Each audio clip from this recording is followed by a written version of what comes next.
What up, everybody? Welcome back to the channel. Today on Fitness Tech Reviews, we're going to be checking out the Garmin Venu SQ. So this is a more middle range band. This has GPS built in, comes in around $199, but you can get it on sale for about $150. Let's go ahead, get right into it.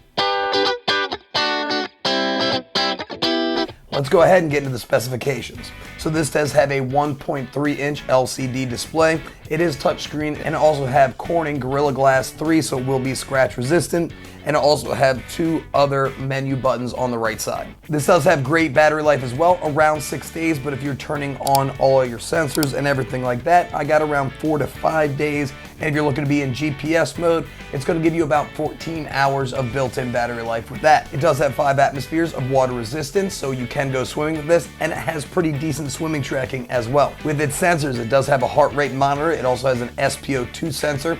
It also has a GPS and an accelerometer as well, all built into the device. This does have built-in Bluetooth 5.0 and also Wi-Fi support as well. This also does come in 3 different colors. It comes in black, it comes in light gold, and also comes in orchid purple. And this 20mm silicone band can be replaced as well.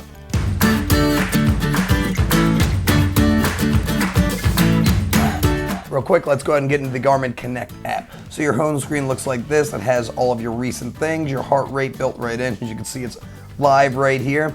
It has your body battery built in, where your stress is for the day, your intensity minutes, all that built right in, every single thing you need, and even what your last 7 days look like as well. So that's my day. You can go into challenges, there's a bunch of things built in, and you can get connections with other people as well. You can get into what your calendar has been looking like throughout, and you have a news feed. So if you want to share it on social media, all built in right there, and notifications about what's new, stuff like that. On your down screen right here, it has all your activities, your sleep all built in, your pulse ox built in, your performance stats, your training, you can get your gear here, your groups, everything built right in. Even a lot of golf stuff with this. If you are a golfer, this is built in, and you have other things as well right here on the app. The other thing, you have the Garmin IQ app. So you are looking to add other faces, you can go to the Garmin IQ app, and it will allow you to buy extra watch faces, but a lot of these are free as well.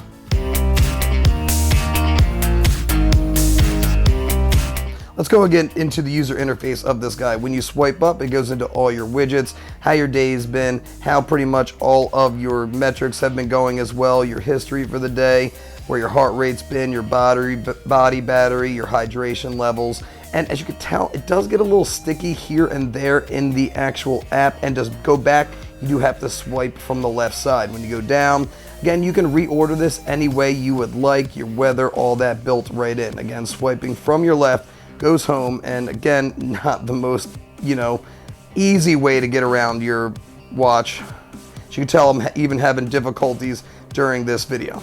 And when you do hold the top button, this goes into all your quick settings. You can get into like your sleep, your brightness, of course, everything built right in. You can lock the screen, and to go back, hit swipe from the left. If you hold the bottom, this goes into all your settings. You can go into your watch face, your clocks, your history, and then settings from there. You can change your widgets right here, your apps, stuff all like that. You need to go all the way down to system and display if you're looking for that always on display, which I enjoyed because the gesture, believe me, the sensitivity, even though it was on high, it didn't work that well. But it has so many different things it's built in. But again, it takes a little bit to get used to how the watch works, and even the battery percentage, it isn't on the home screen. You do have to hold a button, and it will be at the top. And at the back of it is all of your sensors, and with your USB charging device, it has this little connector. You connect right at the top, so it connects fairly well. No big deal whatsoever, but that's how everything goes here.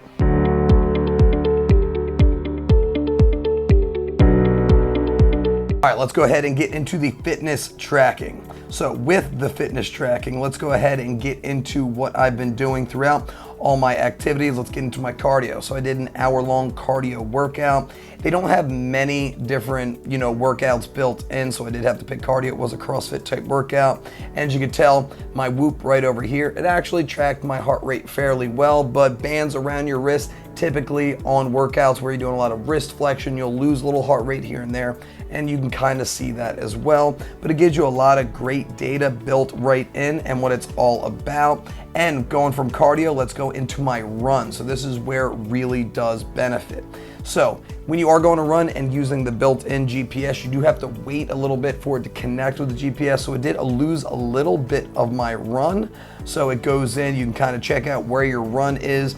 I did switch from side to side, but it really wasn't that accurate. Like, I didn't go all the way off to somebody's yard over here. I stayed on the actual road itself.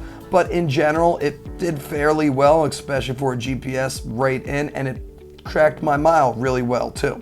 Going into my pace, again, I did a little sprinting here and there. That's where you can see my heart rate. Again, checking it out with my Whoop over here. Heart rate did really well. I can't really complain whatsoever. It really tracked my heart rate throughout. The only thing that I didn't know about is I kept on flicking and I couldn't find it. It took forever, but there is an always on display on the actual band. So I learned about that later, and that makes it much better if you want to check your pace. Overall, especially for running, this is a great band, and you can see this in bright light. Believe me, it was bright outside. I had no problem seeing the band, but I did have problems kind of activating the watch. But with the always on display, you don't have to worry about that. What about its sleep tracking? So going in your health stats, going into sleep tracking, you can see what happened today. It said I got about 5 hours of sleep. It's fairly accurate. As you can tell, my Whoop is over here. That's what I use for sleep. One thing it didn't really get was my awake time. So I am a new dad. I am awake a little bit more during the night. I was definitely awake more than a minute, as you could tell over there. But in general, it checked my deep, my REM, and my light sleep pretty well. And you can check my 7-day, and I can go on to Sunday as well. Again, I mean, it got me 15 minutes of awake time, but it kind of overshot my sleep time by a bit. But as far as a sleep tracker is concerned, it really did great. You could check out what your respiration was throughout the night, which is awesome as well. And you can even check how it does from day to day, your pulse ox and your stages all built right in. So it is a great sleep tracker.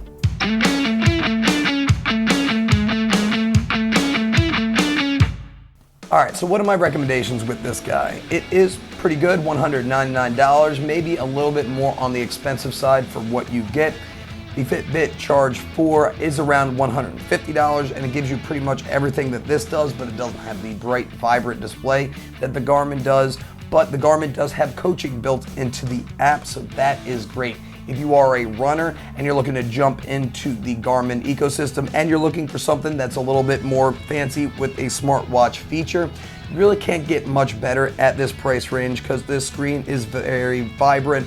You can go with the Garmin Forerunner 235, but the screen definitely is not this great, but it is a little bit more accurate and it has a little bit more better battery life.